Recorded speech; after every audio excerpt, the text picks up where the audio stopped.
Purtroppo deflagra la crisi russa, Ucraina e Russia sappiamo sono ai ferri corti con tutte le conseguenze del caso, dalle materie prime che scarseggiano, il gas che va alle stelle, il portafoglio, soprattutto il nostro portafoglio che si danneggia. Paolo Stefan, dove stiamo andando? Intanto buongiorno a tutti e rieccoci qua a parlare per l'ennesima volta, direi quest'anno, di questi argomenti, ma del resto lo scenario è quello e sarebbe anche, credo, fuori luogo cercare di dribblare, no, questa situazione.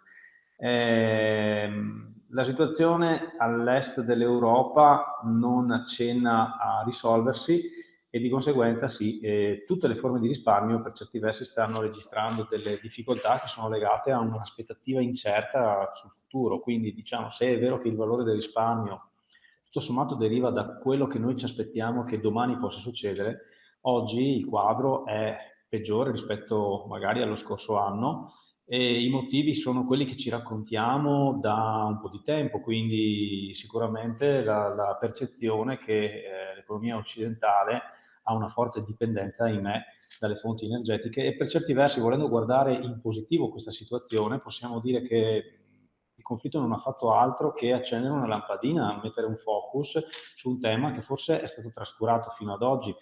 E se è vero che insomma, l'umanità davanti agli ostacoli, ai rischi si attiva e si ingegna, c'è davvero da sperare che questo in fondo sia un momento di passaggio, di cambiamento, per quello che nella negatività vorrei essere positivo. Senta, ma Abbiamo lei ha mai visto una cosa simile? Se c'è un precedente sul quale possiamo fare dei raffronti? Beh, allora, se ci riferiamo unicamente al tema dei mercati finanziari, abbiamo visto negli ultimi 15 anni delle situazioni di crisi molto aspre. La più evidente, la più forse rimasta nella memoria delle persone è quella di Lehman Brothers nel 2008-2009, quando i mercati finanziari, i mercati azionari soprattutto, crollarono in maniera molto più pesante di quella attuale.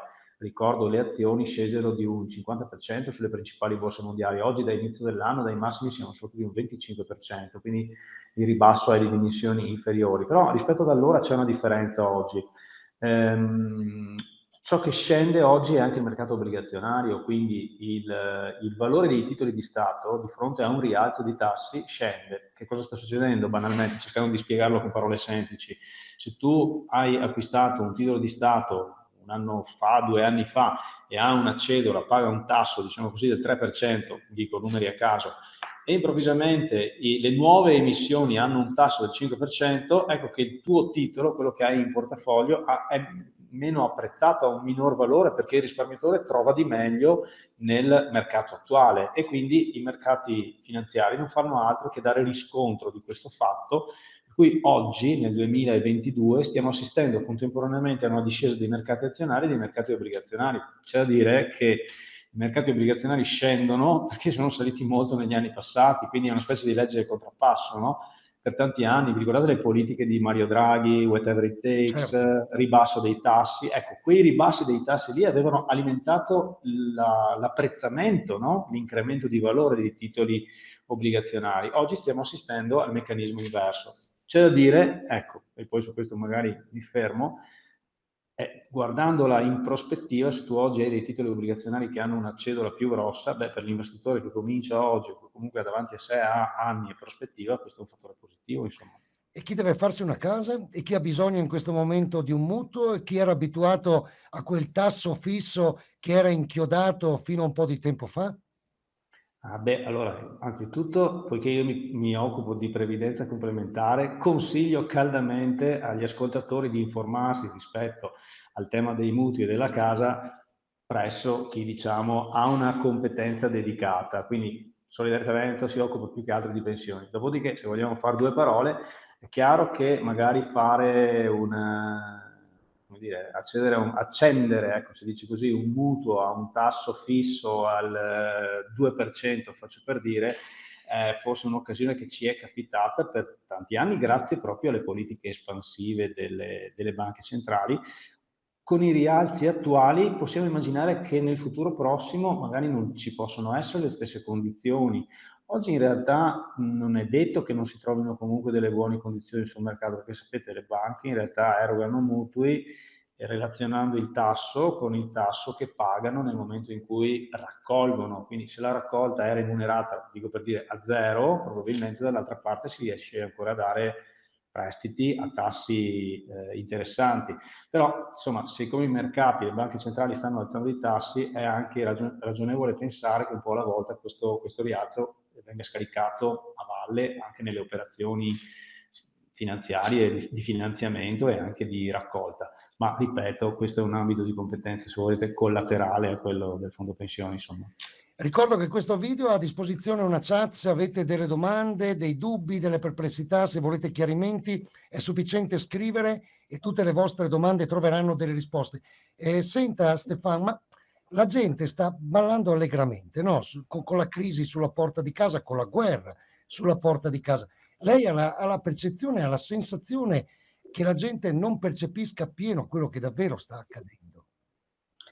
Sì, ho proprio questa sensazione, lo devo dire, nel senso che forse è anche una fortuna chi può giudicare, però così racconto, condivido un film, un episodio, possiamo dire che mi è capitato quando qualche anno fa magari mi capitava di raccogliere un'adesione da un lavoratore dipendente, magari ti chiedeva, ma sì, questi investimenti sono sicuri, sono garantiti?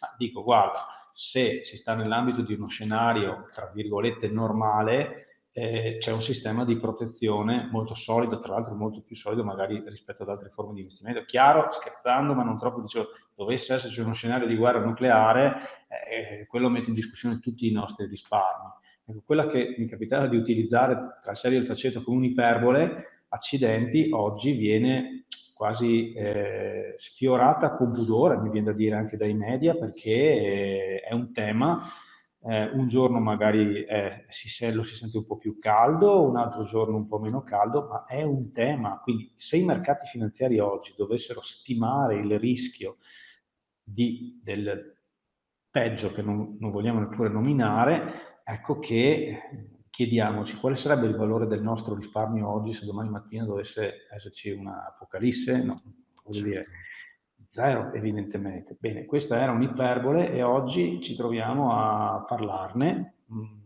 per cui diciamo le persone, l'opinione pubblica tende ad allontanare questo scenario. Io stesso, anche tu, nessuno vuole vivere in mezzo a un'aspettativa di questo tipo e si preferisce proseguire nel quotidiano, magari senza pensare a questo, ma senza evocare anche insomma, scenari di questo tipo. Se ci pensi, l'Occidente intero che si sostiene con le fonti energetiche che vengono da paesi magari che oggi sono la Russia, oppure comunque paesi dove ci sono dei rischi, dove la geopolitica scotta, ecco, l'Occidente per certi versi sta seduto su una pentola che bolle. No? Sarebbe ora che si svegliasse un po' questo Occidente, C'è Stefano. da sperare che, ecco, io veramente c'è da sperare che di fronte a criticità di questo tipo ci si attrezzi per un cambiamento che mi pare necessario per la sostenibilità stessa del sistema economico nel quale viviamo. Ha parlato della crisi del 2007, a me viene in mente la crisi del 1973, per non andare ancora più indietro, per non parlare del grande crollo del 30 o quello ancora prima ne siamo sempre venuti fuori. Come abbiamo fatto? Beh, se citi la crisi del 1973 mi sento tirato in causa perché ci nacqui, quindi come dire. Io penso che, e per quello comunque in queste fasi vorrei essere trasparente e costruttivo al tempo stesso. Per fortuna l'umanità ha delle doti, ha la capacità di osservare una situazione, si farà anche del male, ma l'aspettativa, l'auspicio è che sappia trarre degli insegnamenti e proiettarsi in un futuro migliore, pur con tutte le falle, tutte le difficoltà del caso. Ogni volta si è riusciti a uscirne perché qualcuno ha interpretato quel momento trovando delle soluzioni. Quindi è anche inutile oggi immaginare, come dire, dolersi unicamente di quello che sta succedendo pensando che tutto andrà peggio. No, no, anzi, bisogna prendere atto della situazione e sapere che ci sono persone sulla Terra che sono qui impegnate a far sì che il domani possa essere migliore dell'oggi. Quindi è nei momenti di difficoltà che si costruisce il futuro. Vale anche nel risparmio, peraltro, quindi credo che ne usciremo, sicuramente ne usciremo. La capacità dell'uomo di uscirne si è già dimostrata. Le azioni scendono, c'è chi non entra nemmeno più negli home banking perché ogni giorno prova una frustrazione, no? Si alzano i tassi, la gente frena, la parte obbligazionaria perde. Ci sono delle ancore di salvezza, Stefano? Ma paradossalmente, in realtà in questo periodo noi assistiamo a chi invece interpreta questo momento come un momento buono per cominciare a costruire. Chiaro, un conto è che tu abbia a che fare con una forma di risparmio a breve termine, dove magari ti sei esposto a rischi superiori alle tue capacità e hai necessità di rientrare, ma non è il caso del fondo pensione. Il fondo pensione c'ha il suo versamento periodico, quindi paradossalmente oggi il flusso di investimento che accede al fondo è lo stesso di un anno fa, di 2 anni fa, quindi di fatto tu stai andando ad approcciarti ai mercati in un momento in cui ciò che compri, quindi le aziende attraverso le azioni, i titoli obbligazionari, costano meno e rendono di più in prospettiva. Quindi più che un'ancora di salvataggio andrei in cerca di un'onda da cavalcare in questa fase qua. L'ancora di salvataggio mi dà l'idea di qualcosa di difensivo, e mentre noi abbiamo bisogno di qualcosa di costruttivo che sia orientato al domani. Certo, questo approccio lo troviamo di più nei ventenni, nei trentenni, di chi insomma, sta cominciando un percorso di investimento, ma anche nel quarantenne, uso spesso la metafora, no? Il quarantenne che sta giocando la sua partita di calcio previdenziale, che stava andando anche molto bene, e a metà partita è finito il primo tempo, stava vincendo 10-0 e adesso ha preso 5 gol, è 10-5. Però se all'inizio della partita gli avessero detto che alla fine del primo tempo stava ancora vincendo con 5 gol di scarto, beh, probabilmente avrebbe firmato. Certo. Quindi alle spalle ha una bella saccoccia e in prospettiva c'è tutto il secondo tempo, che adesso giocherà sapendo che la squadra avversaria, i mercati non sono avversi come prima, perché, diciamo così, essendo scesi, ci danno probabilmente un'aspettativa più costruttiva, insomma, ecco. Per quanto riguarda, la parola PAC, quindi dobbiamo metterci in testa che la parola PAC, l'acronimo PAC, e adesso lo spieghiamo, è fondamentale. Assolutamente. PAC, piano di accumulo di capitale. Lo raccontavo anche qualche tempo fa, di fronte a una situazione di mercati a buon mercato, scusatemi il gioco di parole, ti capita ogni tanto qualche lavoratore o qualcheduno che si vede più nel ruolo di speculatore e dice, vabbè, allora questo qui è il momento buono, investo 100.000 euro. Allora noi ci fermiamo un attimo e diciamo, ok, abbiamo detto che i mercati sono meno cari, non possiamo sapere quale sarà l'andamento dei mercati nel breve periodo, nell'arco di 1, 2, 3 anni, potremmo passare anche attraverso un purgatorio lungo 3 anni, bene, perfetto. Boh. Allora noi siamo un fondo pensione e dobbiamo andare a diversificare non solo gli investimenti che si fanno, ma anche il momento nel quale si fa investimento. Ecco che il PAC, il modello del piano di accumulo di capitale, va proprio a incontrare questa esigenza, no? Tu attraverso il fondo pensione ogni trimestre vai a fare un versamento ritmicamente costante e quindi vai a diversificare il momento in cui compri, in cui investi, riducendo il rischio di beccarti il momento troppo favorevole o sfavorevole, insomma. Quindi si regola aurea poco e per tanto tempo. Anzi, io dico sempre, diffidiamo da chi suggerisce di investire tanto in un momento solo, chiediamoci se non abbia qualche interesse in conflitto. Meglio poco e con continuità. Si abbassano i tassi, si compra il debito, qui però si sta innescando una spirale che metterà a rischio le prossime generazioni, Stefan? Allora, beh, diciamo, negli anni passati, quando abbiamo assistito al progressivo incremento del debito, pensiamo all'anno di Covid, no? Quando per tenere su la fiducia dei mercati, la spesa, eccetera, si è ricorsi sicuramente al debito. Ora, il debito qualcuno lo pagherà, e per certi versi l'inflazione che sta arrivando è una specie di tassa, no? Che in fondo è il prezzo dei vantaggi che abbiamo avuto fino a qualche anno fa. Per cui oggi possiamo dire, se i tassi si stanno rialzando, come risparmiatori possiamo essere contenti in prospettiva perché possiamo accedere a strumenti finanziari che rendono di più. Chiaro che se quegli strumenti sono emessi dallo Stato italiano, che come sappiamo è uno Stato che ha un tema di bilancio piuttosto delicato, un bel tema sul tavolo del nuovo governo e di quelli che verranno naturalmente, no? Ecco, affrontare questa prospettiva con un debito mostro e con tassi, che ne so, al 5% invece che al 2%, beh, è un bel problemino, perché bisogna trovare il denaro per pagare quegli interessi. Quindi sì, lo Stato italiano, come altri, peraltro, non arriva a questa fase critica nella migliore delle situazioni. Abbiamo visto per esempio con il caso della Germania, che ha immaginato di intervenire sulle sue difficoltà economiche con un innesto di 200 miliardi che noi non abbiamo. Qui si innescano tutti altri discorsi di rapporti fra stati sui quali non voglio entrare, ma sì, arma a doppio taglio i tassi alti, vanno bene per chi comincia a investire, vanno male per chi li deve pagare. E poiché lo Stato italiano in fondo siamo noi, se è lo Stato italiano che deve pagare i tassi alti, chiediamoci come farà a recuperare le risorse per farlo. È chiaro che il mondo vede il futuro è incerto, Stefan, il valore dei soldi è sempre più messo in discussione e il fondo pensione qui prende un'importanza non di poco conto, soprattutto per i giovani. Beh, per i giovani sì, pensiamo al nostro paese e alla situazione demografica di cui, devo dire, finalmente si comincia a parlare, no? Purtroppo con ritardo, perché il forte calo della fertilità nel nostro paese non è di questi anni, ma è vecchio di 40 anni, però se ne parla ora perché si vedono gli effetti.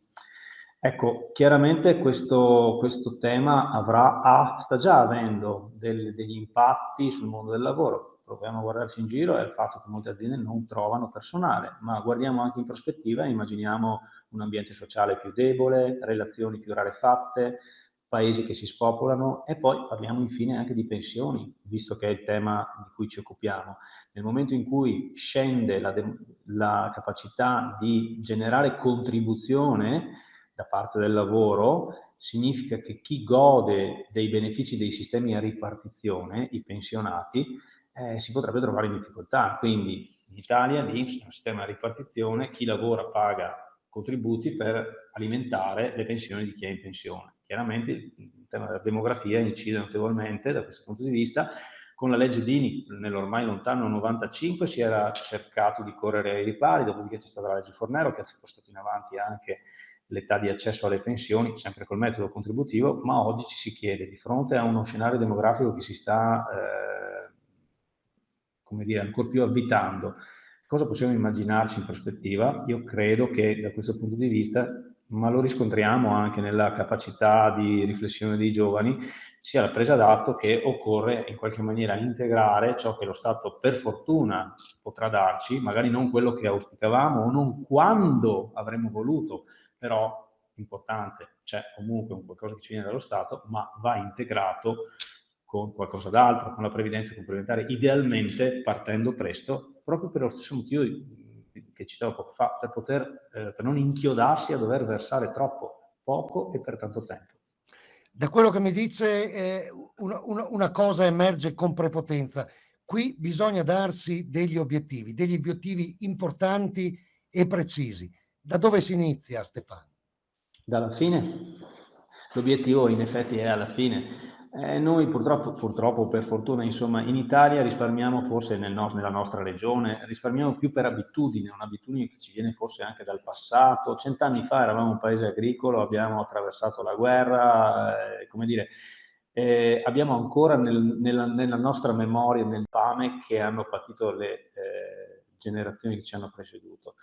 Dopodiché, insomma, da risparmiatori d'abitudine siamo diventati anche un po' speculatori. Forse è il caso che facciamo un reset E e ragioniamo in ricominciamo. termini di risparmio per obiettivo, davvero.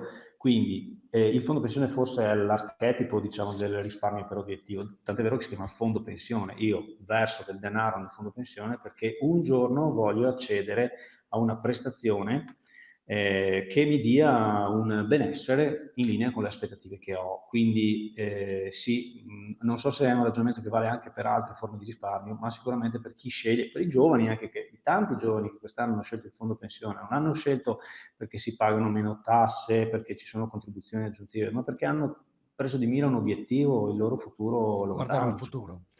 Senta, lei con Solidarietà Veneto Fondo Pensione è un ottimo termometro.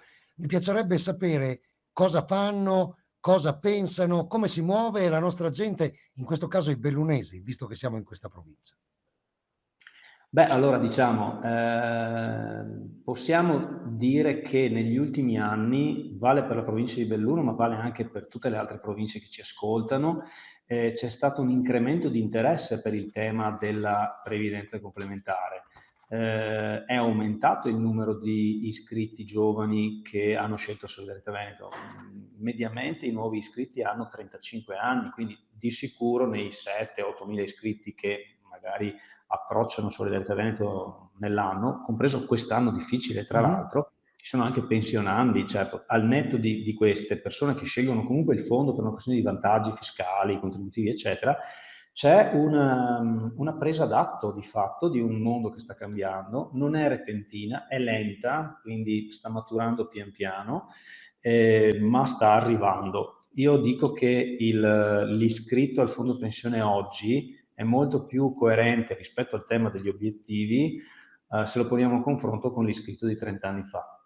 Senta, il tema era troppo bello, mi sono dilungato e le ho fatto sforare i tempi e per questo mi scuso, ma ci sarà sicuramente presto un'altra occasione. Grazie, grazie Paolo Stefan, grazie a Solidarietà Veneto a Fondo Pensione.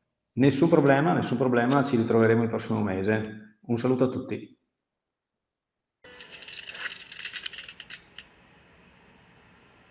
Avvertenza messaggio promozionale riguardante forme pensionistiche complementari. Prima dell'adesione leggere la documentazione prevista da COGIP. I rendimenti passati non sono necessariamente indicativi di quelli futuri.